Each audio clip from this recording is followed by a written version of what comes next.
வணக்கம், இது உங்கள் நியூஸ் நவ் தமிழ். இன்றைய முக்கிய செய்திகளை ஒவ்வொன்றாக பார்க்கலாம். உக்ரைன் ராணுவம் ரஷ்யாவின் செயின்ட் பீட்டர்ஸ்பர்க் நகரின் மீது மிகப்பெரிய ட்ரோன் தாக்குதலை நடத்தி உலக அளவில் பெரும் பரபரப்பை ஏற்படுத்தியுள்ளது. சமையல் எரிவாயு சிலிண்டர் விலை சாமானிய மக்களுக்கு அதிர்ச்சி அளிக்கும் வகையில் 29 ரூபாய் உயர்த்தப்பட்டுள்ளது. இதனால் சென்னையில் சிலிண்டரின் விலை 957 ரூபாயை தொட்டுள்ளது. தங்கம் விலை கணிசமாக குறைந்துள்ளது.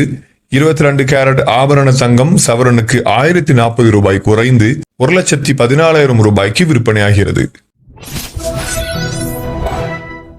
விவசாயிகளை கவலையில் ஆழ்த்தும் விதமாக சர்வதேச சந்தை நிலவரங்களால் NPK மற்றும் DAP உள்ளிட்ட ரசாயன உரங்களின் விலை மூட்டைக்கு 550 ரூபாய் வரை கிடுகிடுவென உயர்ந்துள்ளது. முதலமைச்சர் விஜய் தலைமையிலான புதிய அரசின் முதல் சட்டப்பேரவை கூட்டத்தொடர் வருகின்ற ஜூன் 18ஆம் தேதி ஆளுநர் உரையோடு தொடங்குகிறது. அமைச்சர்கள் எவரும் எந்த தவறும் செய்யக்கூடாது என்றும் மீறினால் உடனடியாக கடுமையான நடவடிக்கை பாயும் என்றும் முதலமைச்சர் விஜய் வெளிப்படையாக எச்சரித்துள்ளார். முதல்வர் விஜய் முன்னிலையில் 18,600 கோடி ரூபாய் முதலீட்டில் 8,200 பேருக்கு வேலை வாய்ப்பு அளிக்கும் வகையில் L&T நிறுவனத்துடன் 3 புரிந்துணர்வு ஒப்பந்தங்கள் கையெழுத்தாகியுள்ளன. தமிழ்நாடு முழுவதும் 717 டாஸ்மாக் கடைகளை முதல்வரின் உத்தரவின் பேரில் முழுமையாக மூடப்பட்டுள்ளதாக டாஸ்மாக் நிர்வாகம் தெரிவித்துள்ளது. டெல்லியில் நடைபெற உள்ள நிதி ஆயோக் கூட்டத்தில் பங்கேற்பதற்காக வருகின்ற 11ஆம் தேதி தமிழ்நாடு முதலமைச்சர் டெல்லி செல்ல உள்ளார்.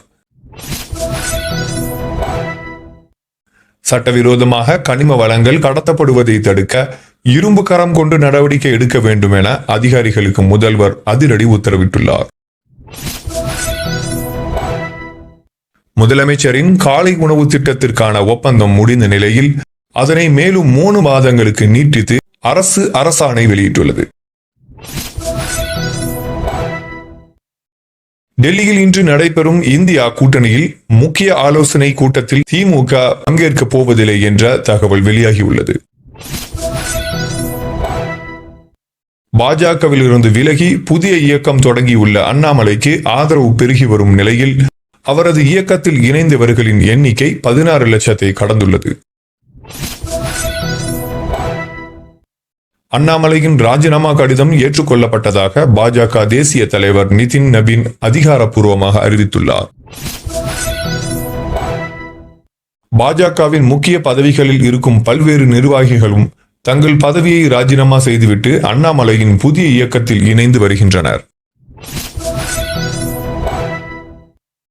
நடிகர் ரஜினிகாந்தின் மனைவி லதா ரஜினிகாந்த் தமிழ்நாட்டில் புதிய மக்கள் இயக்கம் ஒன்றை தொடங்கியுள்ளதாக வீடியோ மூலம் அறிவித்துள்ளார்.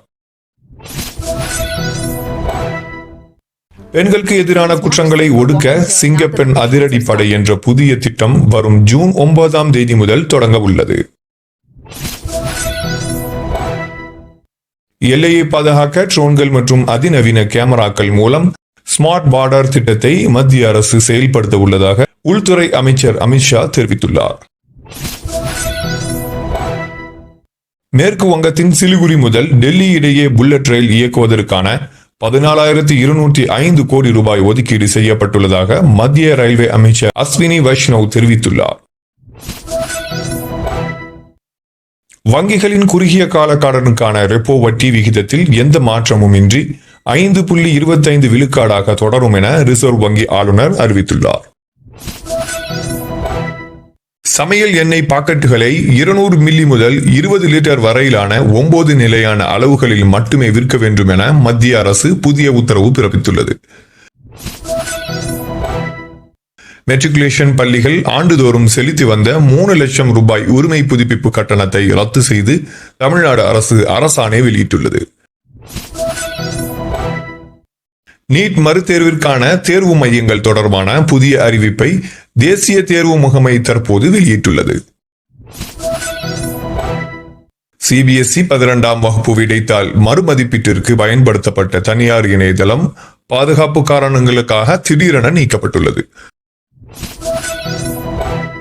ஈஷாவின் காவேரி கூக்குரல் இயக்கம் மூலம் இந்த ஆண்டு மட்டும் 1,20,00,000 மரங்களை நட இலக்கு நிர்ணயம் செய்யப்பட்டுள்ளது. தமிழ்நாடு முழுவதும் உள்ள முக்கிய கோவில்களில் ஆன்லைன் சிறப்பு தரிசனம் டிக்கெட் முறையை கொண்டுவர திட்டமிட்டுள்ளதாக அறநிலைத்துறை அமைச்சர் ரமேஷ் தெரிவித்துள்ளார். நிர்வாக வசதிக்காக தமிழ்நாடு முழுவதும் 7 IPS அதிகாரிகளை பணியிட மாற்றம் செய்து மாநில அரசு உத்தரவிட்டுள்ளது.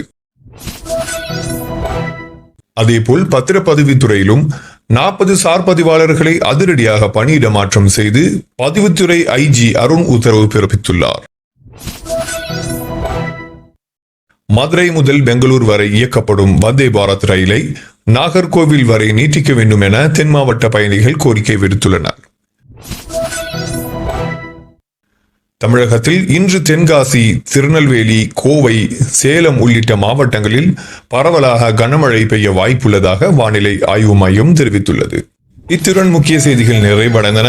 இதுபோன்ற செய்திகளை காண நியூஸ் நவ் தமிழ் சேனலை சப்ஸ்கிரைப் செய்துக்கோங்க. உங்களுடைய கருத்துக்களை கமெண்ட் பாக்ஸில் தெரிவிங்கள். மீண்டும் அடுத்த ஒரு காணொளியில் சந்திக்கலாம். நன்றி.